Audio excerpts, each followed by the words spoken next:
Hello everyone. How are you all doing today? Good morning. Good morning. Now we'll go ahead with today's session. We have Rajneel and Rubishi with us from News Checker. हमने इनके sessions कई बार सुने हैं. हमें बेहद बेहद पसंद है. न्यू इन्फॉर्मेशन, न्यू सिक्योरिटी से रिलेटेड जो सारी इन्फॉर्मेशन होती है उसके साथ वो हमेशा आते हैं, हमारे साथ जुड़ते हैं और हमें इनसे बचाते हैं, हम ऐसा अगर कह सकते हैं तो. और अगर आपने अभी अभी सुना होगा, इंस्टाग्राम पे काफी फेमस इंस्टाग्रामर थे. उन्होंने एक काफी लंबा वीडियो डाला था अपना कि उनको डिजिटली अरेस्ट किया गया था 40 घंटों के लिए. उनको उनके साथ मतलब उनको पूरा कट ऑफ कर दिया, उनसे दोस्तों से बात नहीं करने दे रहे, उनका कुछ उनको व्हाट्सएप एक्सेस नहीं करने दे रहे, कुछ नहीं करने दे रहे थे और डरा के रख दिया था बेसिकली. तो वो तो हमारे जनरेशन के, अगर आपको ऐसा लगता है कि अरे मतलब अभी हमको तो सब कुछ पता है, मुझे पता है अभी इनके कॉल नहीं उठाने हैं, तो ये बहुत बार इतने मैनिपुलेटिव हो जाते हैं कि हम इनके झांसे में आ सकते हैं. तो दैट्स वाई आज का सेशन बहुत ज्यादा इंपॉर्टेंट है. It is about the digital arrest and we have Rajneel ji जो हमें बताएंगे कि डिजिटल अरेस्ट क्या होता है और कैसे इससे हमें बचना चाहिए. Will go to Rajneel ji. Hello, how are you doing today? Hi Yogini ji, thank you so much. Good morning everyone. Hope आप सभी ठीक है. हमने ये स्कैम सेफ्टी का सेशन कई बार किया है, पर इस बार हम स्पेसिफिकली फोकस करने वाले हैं व्हाट इज डिजिटल अरेस्ट या डिजिटल हाउस अरेस्ट जिसे लोग कहते हैं. वो कैसे होता है, क्या होता है, क्या भारतीय कानून में ऐसा कॉन्सेप्ट है भी या नहीं, हम इसके बारे में आज चर्चा करेंगे.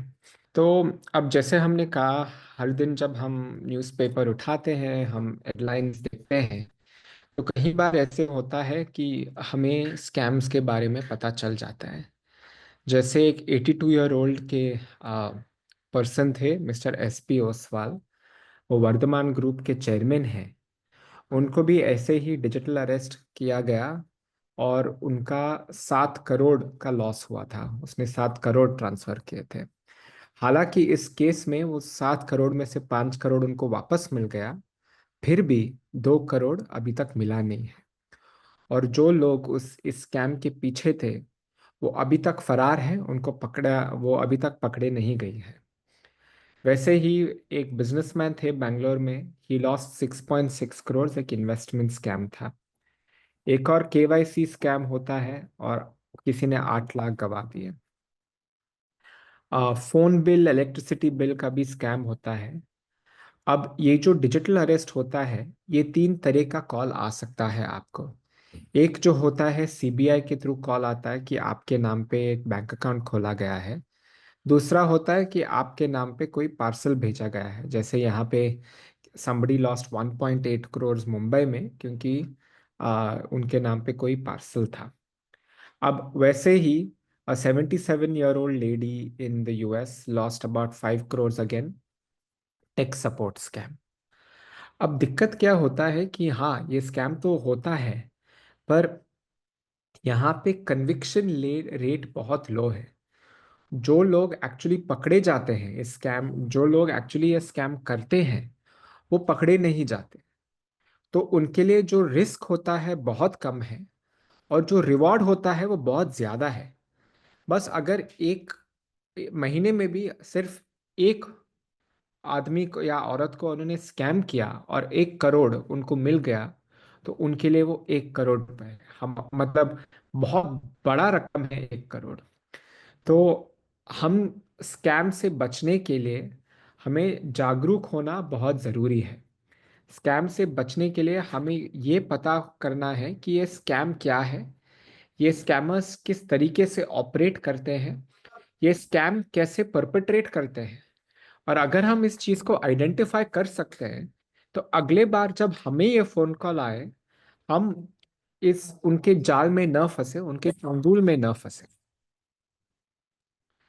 अब एक चीज हमेशा याद रखना, हम एक डिजिटल दुनिया में रहते हैं.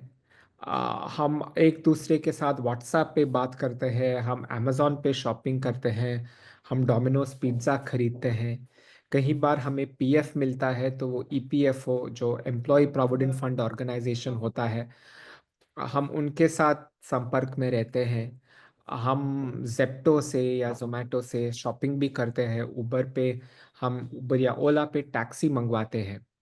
अब जब हम ये सब करते हैं तो हम बहुत डेटा जनरेट करते हैं, जो पर्सनल डेटा कहते हैं। हमारा बहुत पर्सनल डेटा हम शेयर करते हैं। अब कई बार क्या होता है, ये डेटा लीक होता है। और जब ये डेटा लीक होता है तब ये डेटा स्कैमर्स के हाथ में आता है। और जब ये स्कैमर्स के पास आता है तभी उनको पता चलता है कि चलो ये उनका पर्सनल डिटेल है, हम इस पर्सनल जानकारी को यूज़ करके किसी को स्कैम करने की कोशिश कर सकते हैं। जब वो हमें फ़ोन करते हैं और हमें लगता है कि अरे, हमारी इतनी इतनी जानकारी उनके पास कैसे है। तो यही सोच के समझ लेना कि जितनी भी हमारी निजी जानकारी है वो बहुत स्कैमर्स के पास ऑलरेडी है। अब स्कैमर्स इस जानकारी से उस समय तक कुछ गलत इस्तेमाल नहीं कर सकता जब तक वो हमें फ़ोन करके हमसे और जानकारी लेते हैं, जिससे वो अपना स्कैम कर सकते हैं। इसीलिए आज जो हम स्कैम के बारे में डिस्कशन करने वाले हैं, it is specifically focused on digital arrest, digital house arrest. वो किस तरीके से होता है और क्या होता है। अब एक चीज जो एक ओवरऑल जो मैं टिप कहूंगा, these are general tips of trying to avoid a scam. अगर आपको कोई मैसेज मिलता है या ईमेल मिलता है, उसमें बहुत सारे ग्रामेटिकल एरर्स और स्पेलिंग मिस्टेक्स होंगे। वो डॉलर के बजाय एस साइन होगा, एच के बजाय हैश साइन होगा। वो इसलिए करते हैं ताकि वो कोई जो स्कैम फिल्टर है, जो डिटेक्शन टेक्निक्स लगाते हैं, या तो जीमेल होगा या एयरटेल होगा, वो उसको इवेड करने के लिए ये स्पेलिंग मिस्टेक्स करते हैं।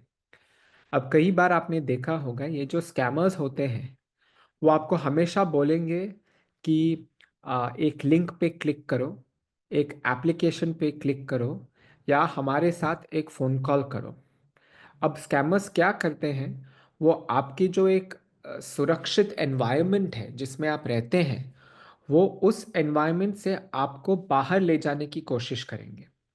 तो जब भी कोई आपको बिना कोई मतलब के कहे कि लिंक पर क्लिक करो, ये ऐप जो हम आपको व्हाट्सएप पे भेज रहे हैं उसको डाउनलोड करो, या हमारे साथ वीडियो कॉल पे आ जाओ स्काइप पे या व्हाट्सएप पे, तब तब सतर्क रहना।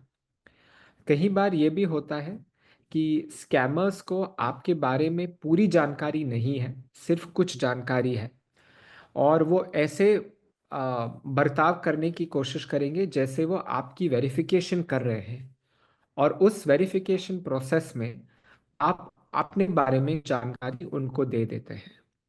अब इसके लिए कई बार मैं क्या करता हूँ, जब मैं श्योर नहीं हूँ कि जिसने मुझे फ़ोन किया है वो स्कैमर है कि कोई रियल पर्सन या लेजिटिमेट पर्सन है, कई बार मैं गलत इन्फॉर्मेशन दे देता हूँ अपने बारे में, और मैं ये देखता हूँ कि क्या वो मुझे पकड़ते हैं या नहीं। अगर वो नहीं पकड़ते तब मुझे पता चलता है कि हाँ, मैंने गलत इन्फॉर्मेशन दिया है, इन लोगों ने मुझे पकड़ा भी नहीं है। इसका मतलब ये है कि मेरी जानकारी उनके पास भी नहीं है, तो शायद ये मुझे स्कैम करने के लिए कोशिश कर रहे हैं। अब कई बार स्कैमर्स जो फ़ोन करते हैं वो बहुत ही अननोन नंबर और वियर्ड नंबर से आपको फ़ोन करेंगे। पर जिस तरीके से वो बात करेंगे आपके साथ, आपको ऐसे लगेगा कि हाँ, शायद वो सरकार के साथ ही काम करते हैं, शायद वो पुलिस अफसर ही है। मैं आपको कुछ नंबर्स दिखाऊंगा आगे वाले स्लाइड्स में, तो आप फिर इन स्कैम नंबर्स को डिटेक्ट करना सीख जाएंगे। और जैसे मैंने कहा, वो आपको कुछ ना कुछ करने के लिए कहेंगे, कई बार ऐप डाउनलोड करने के लिए कहेंगे। अगर आपको कभी भी कोई भी ऐप डाउनलोड करना है तो सिर्फ और सिर्फ एंड्रॉयड फ़ोन्स पे गूगल प्ले स्टोर से ही करें, और आईओएस या आईफोन्स जो डिवाइसेस होते हैं वहाँ आप सिर्फ और सिर्फ ऐप स्टोर से ही ऐप्स डाउनलोड करें। अब जैसे मैंने कहा, बहुत विभिन्न तरीकों का स्कैम है। इन्वेस्टमेंट स्कैम है, बैंकिंग स्कैम है, कैशबैक स्कैम है, पेंडिंग इनवॉइस या बिल स्कैम है, टास्क और जॉब स्कैम है, narcotic scam, package delivery scam, money laundering scam. आज हम इस विषय पर ही बात करेंगे, हम और स्कैम्स डिस्कस नहीं करेंगे। अब सबसे पहली बात, ये स्लाइड आप ध्यान से देखिए। क्या सभी को इंडिया का कंट्री कोड पता है? You can raise your hand, या आप चैट में भी यस बोल सकते हैं। इंडिया का कंट्री कोड क्या है, सबको पता है? राइट। पूनम जी पता है सबको? या अनीता जी, आप कुछ कहना चाहेंगे? नहीं, 92 हमारा कंट्री कोड नहीं है। 9 पाकिस्तान का है। 91। 91, एब्सोल्युटली करेक्ट। इंडिया का जो कंट्री कोड है वो है +91। तो अगर इंडिया से कोई भी कॉल आ रहा है आपको, आपने नोटिस किया होगा अपने मोबाइल फोन्स पर कि जो भी नंबर आता है वो +91 से शुरू होता है। मान लो आपको मोबाइल, मतलब अगर न्यूज़ चेकर से अगर आपको कॉल आता है, हम किसी को कभी फ़ोन नहीं करते, पर अगर आपको न्यूज़ चेकर से कॉल आ रहा है तो आपको दिखेगा +91 9999 4 99044। अगर कोई लैंडलाइन से फ़ोन कर रहा है, मान लो आप दिल्ली शहर में हो, तब भी आपको दिखेगा +9111। अब दिल्ली शहर का कोड है 011, पर जब वो मोबाइल पे आएगा तब होता है +9111 23445567। वो 8 डिजिट का लैंडलाइन नंबर होता है। अब ये जानकारी आपको इसलिए ज़रूरी है क्योंकि जब कोई नंबर +91 से शुरू नहीं हो रहा है, तब आपको थोड़ा सा सतर्क रहना चाहिए। मैं ये भी बात समझता हूँ कि आपके बच्चे होंगे, वो यूएस में रह रहे होंगे, वहाँ का कंट्री कोड है +1। कुछ लोग यूके में रहते हैं, वहाँ का कंट्री कोड है +44। सिंगापुर में रहते होंगे, वहाँ का कंट्री कोड है +65। अब अगर वहाँ से भी आपको फ़ोन कॉल आ रहा है और आप उन लोगों को पहचानते हैं तो आप ज़रूर उठाइएगा। पर जैसे मेरे स्क्रीन पे कुछ नंबर मैंने दिया हुआ है, अब ये है +988, ये 91 से शुरू भी नहीं होता है और इसमें 11 डिजिट्स हैं, राइट। यूजुअली अगर इंडियन मोबाइल नंबर होता तो 10 डिजिट का मोबाइल नंबर, 2 डिजिट का कंट्री कोड, वो 12 डिजिट होता। पर ये +91 नहीं है। अब ये दूसरे नंबर देखिए, इसमें कोई फॉर्मूला भी नहीं है कि इतने डिजिट का ही होता है, राइट। कुछ 10 डिजिट का होता है, कुछ 11 डिजिट का होता है, और जो सबसे लंबा वाला मैंने देखा है वो है 14 डिजिट, 14 डिजिट्स। अब इन लोगों ने क्या करने की कोशिश किया है ताकि ये नंबर इंडियन नंबर लगे, उन्होंने 0091 लगाया, और जो 91 है वो ऑब्वियसली इंडिया कंट्री कोड है, और फिर वो इसके बाद मोबाइल नंबर था 9247483287। जब आपको ऐसे अजीब नंबर से फ़ोन कॉल आए ना, तो इनको न उठाएं। और अगर आपने उठाया तो सबसे पहले आपको एक रिकॉर्डेड मैसेज मिलेगा। ये कोई आदमी पहले बात नहीं करेगा, सबसे पहले आपको एक रिकॉर्डेड मैसेज मिलेगा। फिर जब आप उस रिकॉर्डेड मैसेज के बाद जब आप इंटरेक्ट करना शुरू करते हैं, वो कहेंगे कि और जानकारी के लिए एक नंबर दबाएं, और जानकारी के लिए ये नंबर दबाएं। तभी आप किसी रियल इंसान से बात करना शुरू करेंगे, राइट। इस पे कोई सवाल है? मतलब कुछ बोलना चाहते हैं, पूछना चाहते हैं आप मुझसे, तो please raise your hand. I will take 2 questions and then proceed. Right. Okay. So yes, members, you can raise your hand. Yes, we'll go to Manikshi. नहीं, ये मैं ये पूछना चाहता था कि हेलो। हाँ जी, जी, you can बताइए hear you. सर। मैं ये पूछना चाहता था कि इतने सारे नंबर आते हैं, सब नंबर तो अपने को याद नहीं रहेंगे, और कभी कभी भूल से कोई नंबर याद नहीं रहने पे कभी कभी अपने उठा लेते हैं फोन, तो उसके बाद में जी, क्या करना चाहिए? मानिक जी। हाँ जी। मैं एक एक करके लेती हूँ। हाँ, मानिक जी, आपका सवाल था कि इतने सारे नंबर्स से फोन आते हैं पर याद कैसे रखें नंबर, राइट? हाँ जी, वैसे मेरे को भी 2-3 बार फोन आया था कि आपका मतलब फोन बंद हो जाएगा 1-2 घंटे के अंदर, आपने बहुत यूज कर लिया, कुछ भी ऐसा आया था, तो मैंने उसका कोई रिस्पॉन्स नहीं दिया, छोड़ दिया ऐसे ही। जी जी डरने की जरूरत नहीं कि 2-2 घंटे बाद में बंद ही हो जाएगा, होएगा जी तब देखेंगे। जी और आप उसके बाद में एक पार्सल का भी फोन आया था मेरे को कि आपका जी पार्सल अटका हुआ है ये करके, तो मैंने जी भी उस कॉल को ऐसे ही छोड़ दिया, कट कर दिया कॉल को। जी तो नंबर्स कैसे याद रहेंगे, और कुछ नहीं है। सी बेसिकली क्या है कि आपको नंबर्स याद नहीं रखने हैं, आपको बस ये देखना है कि क्या ये उठाने से पहले आपको बस ये देखना है कि क्या ये नंबर अजीब लग रहा है कि नहीं। Right, so if there is something weird about that number, जिसे राजनील जी अभी बता रहे थे, ये सेकंड नंबर जो दिख रहा है स्क्रीन पे +79 से शुरू होता है, so clearly it is not coming from India. तो एंड अगर कोई इंटरनेशनल कॉल है और आप नहीं पहचानते हैं तो अवॉइड करिए, ना उठाएं। The reason why both me and Ranil are suggesting कि be careful about picking up the numbers is because एक बार जब वो अगर आपने गलती से भी उठा लिया तो कई बार क्या होता है कि वो आपको इतने the scammers are so persuasive कि वो आपको बातों में फंसा के आपसे लंबी कॉन्वर्सेशन कर लेंगे, और जितनी लंबी आप उनसे कॉन्वर्सेशन करेंगे तो उतना ही उसमें चांस है to fall for their trap, which is why the first step is to avoid picking it up only.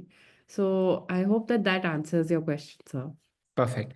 जो दूसरी बात है, किसी ने पूछा कि व्हाट्सएप पे कॉल कैसे आता है। मैम देखो, व्हाट्सएप पे भी जो हमारा आईडी बनता है वो हमारे नंबर के साथ ही बनता है। अब क्योंकि हमारे नंबर से बनता है, जिन लोगों के पास हमारा टेलीफोन नंबर है वो आसानी से हमें व्हाट्सएप पे भी फ़ोन कर सकते हैं। पर व्हाट्सएप पे एक सेटिंग है जो आप यूज़ कर सकते हैं, वो ये है कि do not accept phone calls from unknown numbers. अगर वो सेटिंग आप ऑन करेंगे तो जो लोग अननोन हैं या जिनका नंबर आपके एड्रेस बुक में नहीं है, वो आपको फ़ोन नहीं कर पाएंगे। तो ये एक चीज़ आप आप याद कर सकते हैं। आप व्हाट्सएप सेटिंग्स में जाके इस चीज़ को चेंज कर सकते हैं, और जो व्हाट्सएप है आप इसको और सेफ और सिक्योर बना सकते हैं। अब जैसे मैंने कहा, ये जो डिजिटल अरेस्ट होता है, ये 3 तरीके से स्कैमर्स आपको फंसाने की कोशिश करते हैं। अब मैं बताने वाला हूँ वन टाइप। कई बार क्या होता है, आपको एक ऑटोमेटेड कॉल आता है टेलीकॉम डिपार्टमेंट से, जो इंडिया का जो वैसे तो टेलीकॉम मिनिस्ट्री होती है, और टेलीकॉम मिनिस्ट्री के अंदर एक TRAI होता है, telecom regulatory authority of India. अब ये चीज़ हमेशा ध्यान रखना या याद रखना कि telecom regulatory authority of India consumers के साथ डायरेक्टली बात नहीं करती है। जो TRAI की रिलेशनशिप होती है वो ज़्यादातर एयरटेल, वोडाफोन, जियो, BSNL के साथ होता है। और ये TRAI की रिस्पॉन्सिबिलिटी नहीं है कि वो किसी भी फ़ोन नंबर को रद्द कर दे।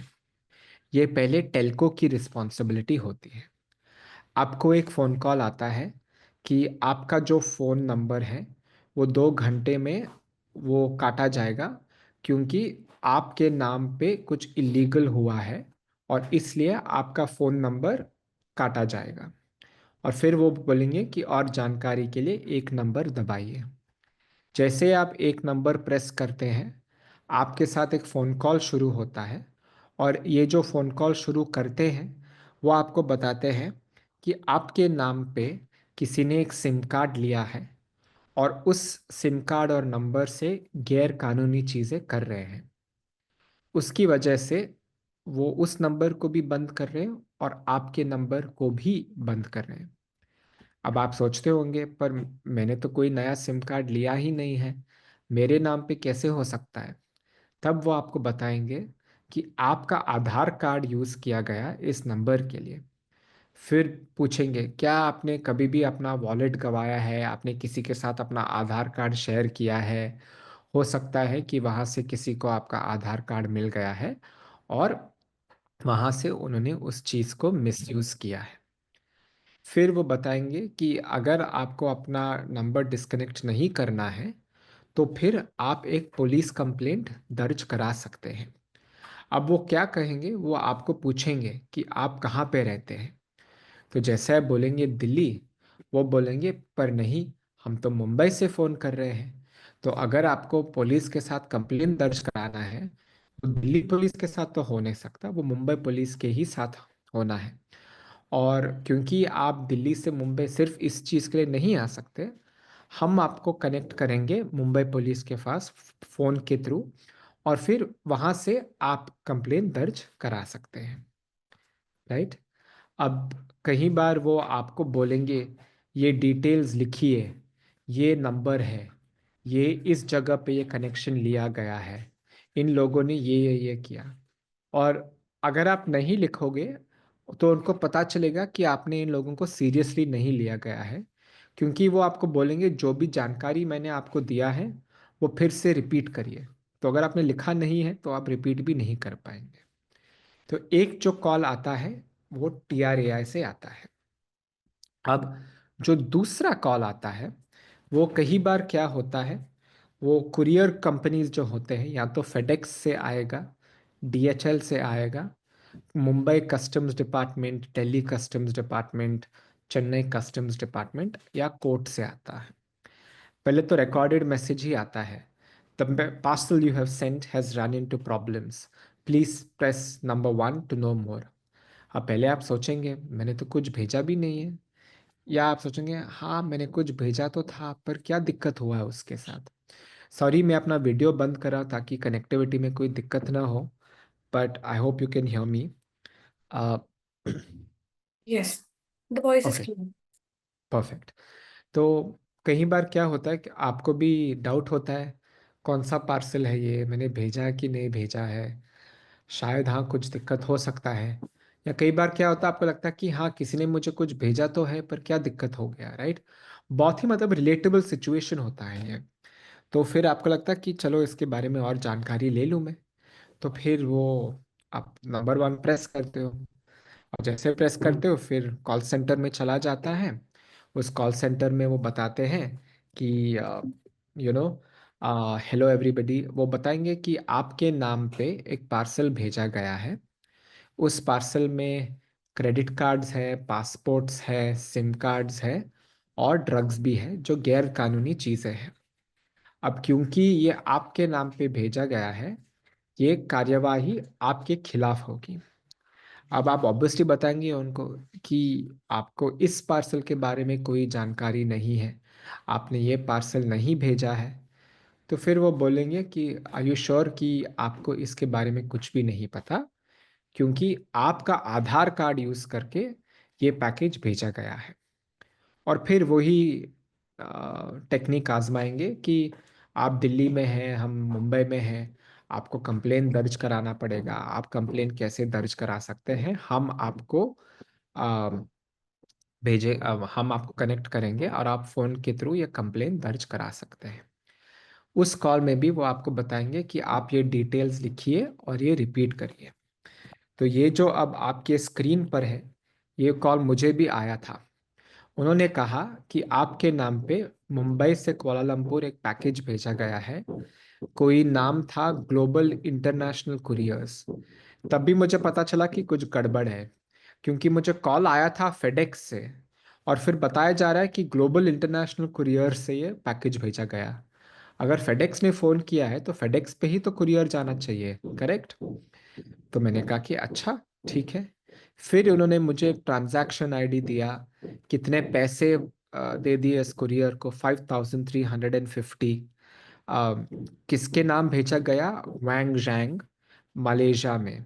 और उसमें थे 16 passport, 58 ATM cards, 140 grams MDMA जो एक ड्रग है, और ये 8/12/2024 को भेजा गया था। फिर उस बंदे ने कहा कि क्योंकि ये आपने नहीं भेजा है, पर किसी ने आपका आईडी मिसयूज करके भेजा है, तो आपको एक PCC चाहिए, पुलिस क्लियरेंस सर्टिफिकेट। इसके लिए आपको एक कंप्लेन दर्ज कराना पड़ेगा।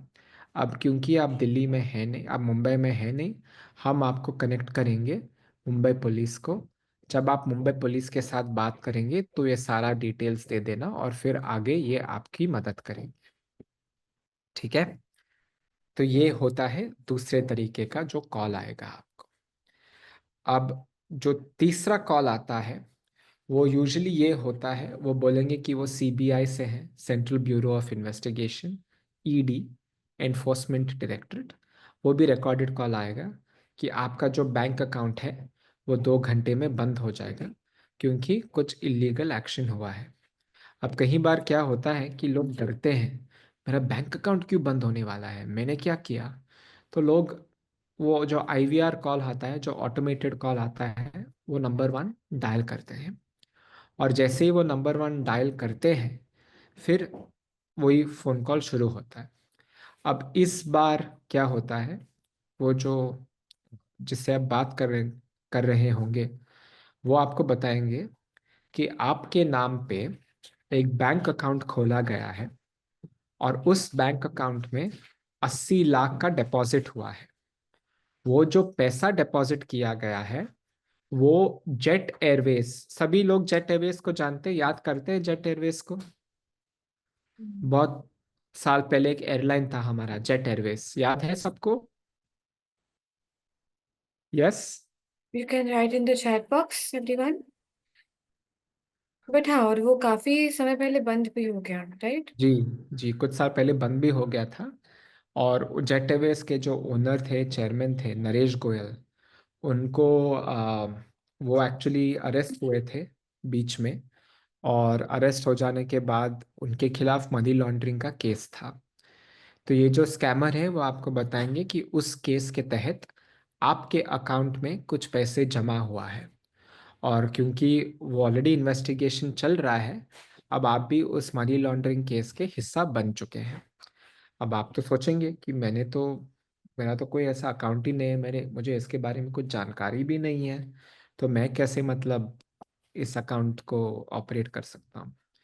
फिर तभी वही जो टिपिकल होता है उनका, कि अगर आपको इस बैंक अकाउंट के बारे में कुछ भी नहीं पता, तो हो सकता है कि किसी ने आपका आईडी मिसयूज करके एक बैंक अकाउंट खोल दिया है।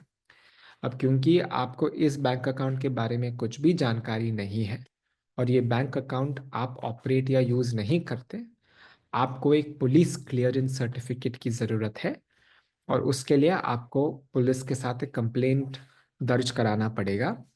और क्योंकि आप एक दूसरे शहर में हैं, वो फ़ोन के थ्रू आपको पुलिस के साथ कनेक्ट करेंगे। अब ये जो हमने ऑब्जर्व किया है, ये जो स्कैम शुरू होता है, ये इन 3 तरीकों से ही शुरू होता है। जैसे मैंने कहा, ये इन 3 तरीके से शुरू होता है। तो अगर आपको कोई कहे कि आपका फ़ोन डिस्कनेक्ट हो रहा है, कोई कहे कि आपके नाम पे एक पैकेज भेजा गया है, या कोई आपको कहे कि आपके नाम पे एक बैंक अकाउंट खोल दिया गया है और उसमें बहुत सारे पैसे जमा है, that is should be a red flag. तभी आपको पता होना चाहिए कि दाल में कुछ काला है, कुछ गड़बड़ लग रहा है मुझे मुझे और इन लोगों के साथ और उलझना नहीं है। Ruby, anything you want to add? Okay. अब क्या होता है, ये जो 3 स्टेप्स मैंने आपको एक्सप्लेन किए, अब एक्चुअली आता है डिजिटल अरेस्ट। अब क्या होता है, पहले आपका क्योंकि फोन कॉल ट्रांसफर हो गया है, वो पुलिस अफसर आपसे बात करेगा। वो बोलेगा कि अच्छा, आपको इसके बारे में पता है, नहीं पता, आपको क्या डिटेल्स है, जिसने आपने बात अभी जिसके साथ आपने बात किया, उन्होंने क्या डिटेल्स शेयर किया है आपके साथ, वो प्लीज हमें बताइए। जैसे वो बताते हैं, फिर वो पुलिस अफसर बोलेंगे कि हमें आपकी वेरिफिकेशन करनी है, इसलिए हमें आपके साथ एक वीडियो कॉल करनी चाहिए। वो बोलेंगे हम आपको व्हाट्सएप पे फ़ोन कर सकते हैं वीडियो के थ्रू, या हम आपको स्काइप पे फ़ोन कर सकते हैं। और ऑब्वियसली क्योंकि अब आपको लगता है कि आपको एक ये पुलिस क्लियरेंस सर्टिफिकेट चाहिए, आप उनके साथ कोऑपरेट तो करेंगे ही। और जैसे आप कोऑपरेट करेंगे उनके साथ, आप वो फ़ोन कॉल उठाएंगे। अब पहले बार जब आप वो फ़ोन कॉल उठाएंगे, आपको दिखेगा कि कोई पुलिस अफसर बैठा है, उसी पुलिस अफसर की यूनिफॉर्म में। वो कैप होगा, वो ब्राउन कलर का यूनिफॉर्म होगा, पीछे भारत का फ्लैग होगा, झंडा, गांधी जी की फ़ोटो होगी, अंबेडकर जी की फ़ोटो होंगी, मोदी जी की भी फ़ोटो कई बार रखते होंगे, प्राइम मिनिस्टर, प्रेसिडेंट जो होते हैं उन सबका फ़ोटो दिखेगा। आपको लगेगा कि हाँ, ये पुलिस अफसर तो लगता है।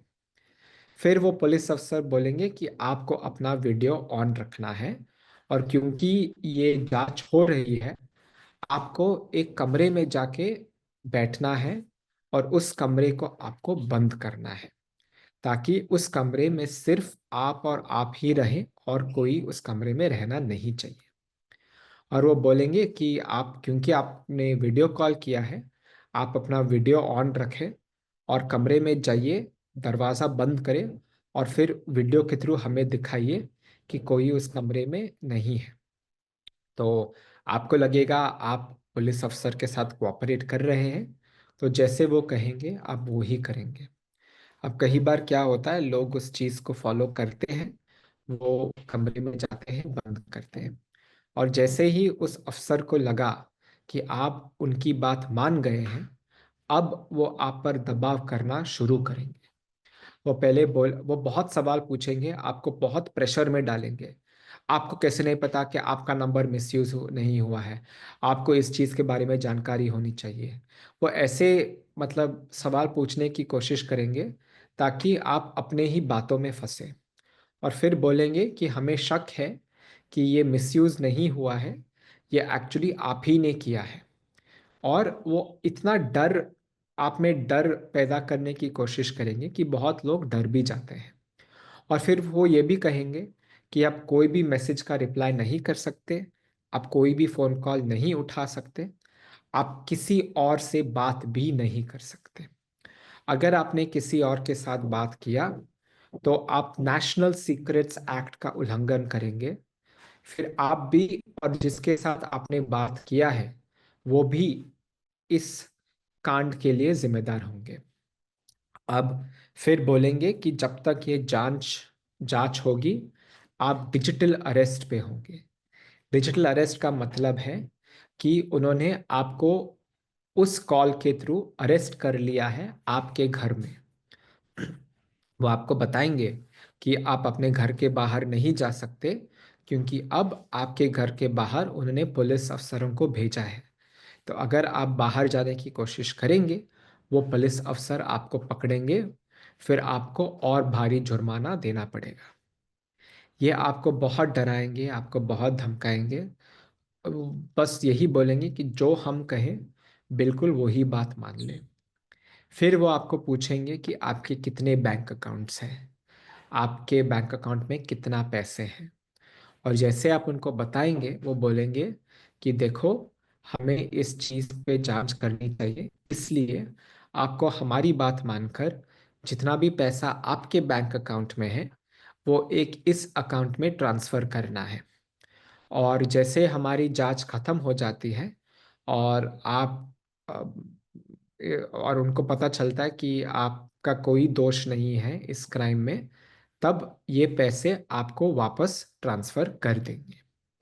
अब कई बार क्या होता है, लोग इस बात को मानते हैं और फिर वो पैसों को ट्रांसफ़र कर देते हैं। और जैसे ये स्कैमर को पता चलता है कि जितना भी पैसा आपके पास है आपने उनको ट्रांसफ़र किया है, तब ये कॉल काटेंगे और तब आपको पता चलेगा कि आप एक्चुअली स्कैम हुए हैं।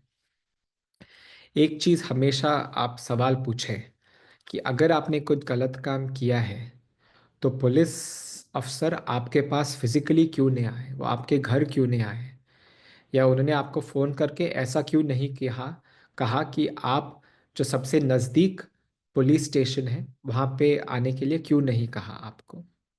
ये चीज़ आप बार बार पूछ लेना, क्योंकि भारतीय, और जब ये कॉल हो रहा है ये आपको ऐसे लेटर भी शेयर करेंगे। जैसे मैंने TRAI कहा, जो पहला ऑप्शन है ये लेटर है TRAI से, और ये कॉल आपको, ये लेटर आपको भेज देंगे।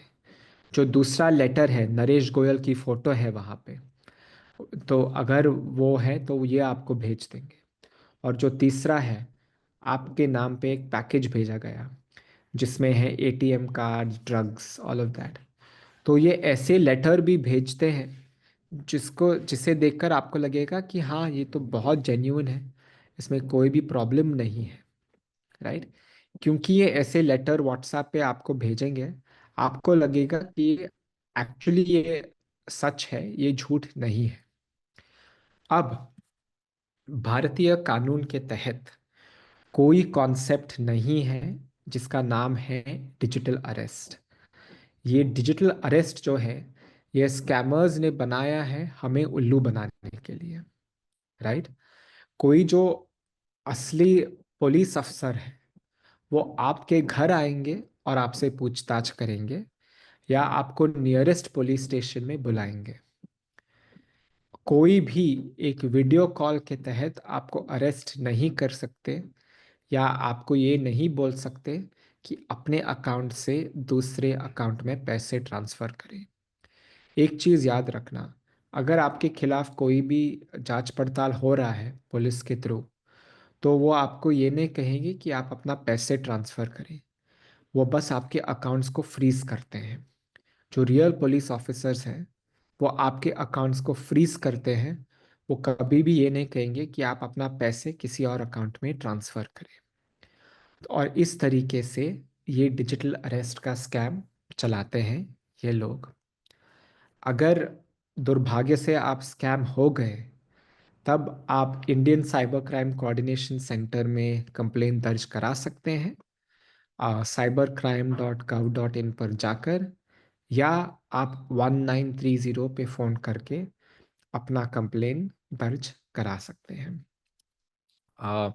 एक बार आप cybercrime.gov.in पे जाएंगे, you can do complaints related to women and children, financial fraud या अदर साइबर क्राइम। जब आप 1930 पे फ़ोन करेंगे, जिस राज्य में आप रहते हैं वो उसी राज्य के साइबर डिपार्टमेंट में कनेक्ट हो जाएगा वो कॉल, और आपकी प्रेफर्ड भाषा में वो आपके साथ संपर्क करेंगे और आपकी कंप्लेन ले लेंगे। एक बार आपने कंप्लेन दे दिया, आपको एक कंप्लेंट नंबर मिलेगा, उस कंप्लेंट का स्टेटस आप चेक कर सकते हैं। या okay, last but not the least, जब भी आपको एक अननोन नंबर से फ़ोन कॉल आए पहले उसको पिकअप न करें। कई बार मैं समझता हूँ कि कुरियर आ रहा है, आपको फूड डिलीवरी हो रहा है, तो जो डिलीवरी बॉय या गर्ल होता है वो आपको फ़ोन करेंगे। आप जो अननोन नंबर है आप मिस कर सकते हैं और आप वापस उनको फ़ोन कर सकते हैं। जो स्कैमर्स के नंबर्स होते हैं वो कभी रिकनेक्ट नहीं होता, वो आप कभी भी स्कैमर को फ़ोन नहीं कर सकते। इट इज़ नॉट नेसेसरी कि जो कोई भी आपको फ़ोन करे आपको उनके साथ बात करनी चाहिए। कई बार आप डिस्कनेक्ट कर सकते हैं, और अगर कोई आपको कहता है कि वो पुलिस अफसर है तो उनको बताइए कि कोई बात नहीं सर, आप होंगे पुलिस अफसर, पर कुछ भी चाहिए मेरे घर आ जाइए अगर आपको मेरा एड्रेस पता है। गलती से अपना एड्रेस उनको मत देना, क्योंकि अगर कोई भी पूछताछ करनी है आपसे, उनको ये सारी जानकारी ऑलरेडी है। आप गलती से उनको ये जानकारी न दे दें। Last but not the least, unknown number पे न विश्वास करिए, पर वेरीफाई ज़रूर करें। अगर आप विश्वास करते भी हैं तब भी आप वेरीफाई करें। इसके साथ अगर if you have any questions then I am happy to take questions. Yogini ji, अगर आप वो सर्वे चला सकते हैं पहले ताकि Right. हमें फीडबैक मिले। मैं एक और चीज़ आपको दिखाना था। योगिनी जी आप सर्वे चला दीजिए, मैं एक और चीज़ दिखाऊंगा तब तक। एक चीज़ है संचार साथी, sancharsaathi.gov.in। यहाँ पे आप चेक कर सकते हैं कि आपके नाम पे कितने मोबाइल कनेक्शंस या कितने फ़ोन कॉल्स हैं। तो जैसे ये देखिए, मैं अपना नंबर डाल रहा हूँ यहाँ पे, राइट। मैं ये कैप्चा डाल रहा हूँ।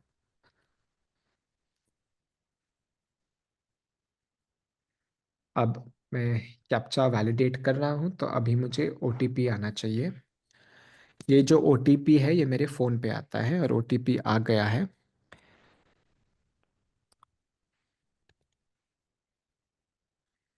तो अब मैंने लॉगिन कर दिया है।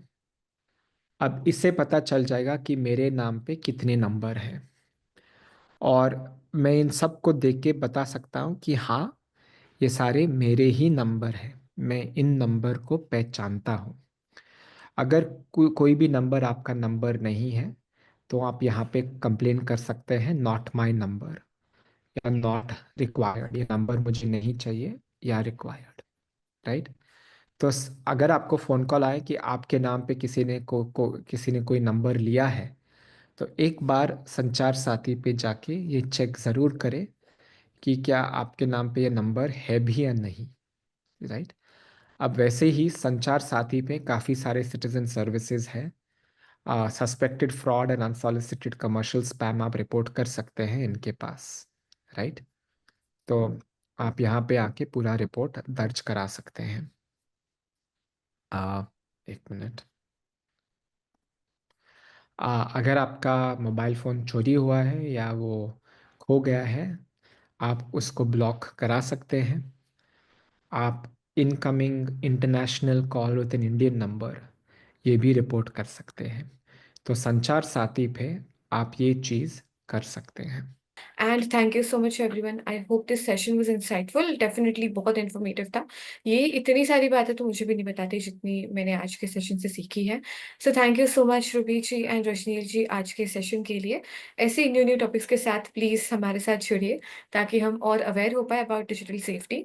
Also everyone do check out news checker का पोर्टल।